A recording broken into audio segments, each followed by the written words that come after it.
winning 49 games, the Missouri Valley Conference regular season and tournament titles, and reaching the NCAA Super Regionals. That experience from that season proved to be very valuable for the Bears. Well, I think great chemistry. I think that the undervalued part of the club was probably the defense, honestly. And we had the defensive player of the year and the shortstop in Hawkins, and Matheny was very good in center for 3 years. Dylan Becker did a nice job at second base. So having that strength up the middle was something that was a question mark coming into this season, and second, short, and center, but the guys have filled in, done a good job. It's great to see those guys have that season. So, the dog piles were a blast. Yeah, you had a couple. And just the way they went about their business, really, and it was a very tight family. So I will always remember how much everybody cared about each other and was pulling for each other, and it was truly a team. Fast forward to the 2016 season, and Missouri State is benefiting thanks to some outstanding offensive numbers from sophomore third baseman Jake Berger and senior left fielder Spencer Johnson. It's good seeing Spencer have the success. Him and I stayed over here over the summer and worked out together, hit together. So it's good seeing him have just as much success.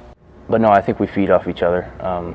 I do something good, then he does something good, and vice versa. It's just a never-ending chain of events that just keeps going.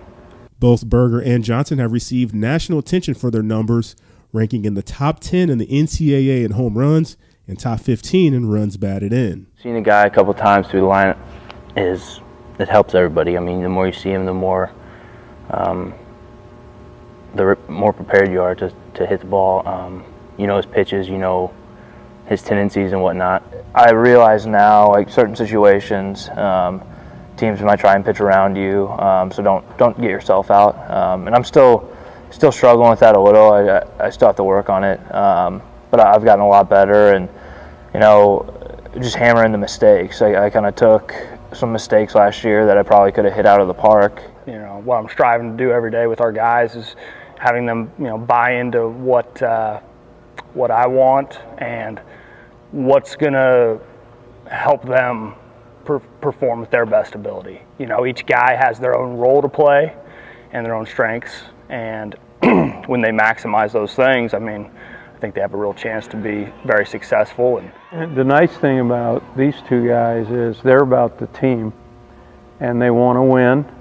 They enjoyed last year. They certainly like to repeat that this year and going forward, and I think they understand that the preparation helps the team's success, and it's going to ultimately help their own individual success. And you got to take care of your business on the field. Even with the success they've had at the plate, the Bears are very well aware that they'll get everyone's best shot in the Missouri Valley Conference League race. It's a blast. It's fun to play, for championships and to compete in that arena against very worthy opponents every weekend. There's great baseball history here, and there has been throughout the years. You got going back Ryan Howard, Brad Ziegler, closer for the Diamondbacks. You can rattle off all these names, and it's cool because it's a conference that's really good at baseball, and we kind of fly under the radar sometimes just because we're not a Power 5 conference. But it's a great baseball conference, and I love playing, and it's got great competition. And with the team's recent success, Coach Keith Gutton and the Bears are hopeful that the fan support continues to grow around the Springfield community. Well, it's certainly improved, and I think there has been some carryover to this year. We would like to have the bigger crowds more often. I think it certainly energizes the players without any question, but the people that come have been supportive and loyal, and it's a great thing. For the Missouri Valley Conference,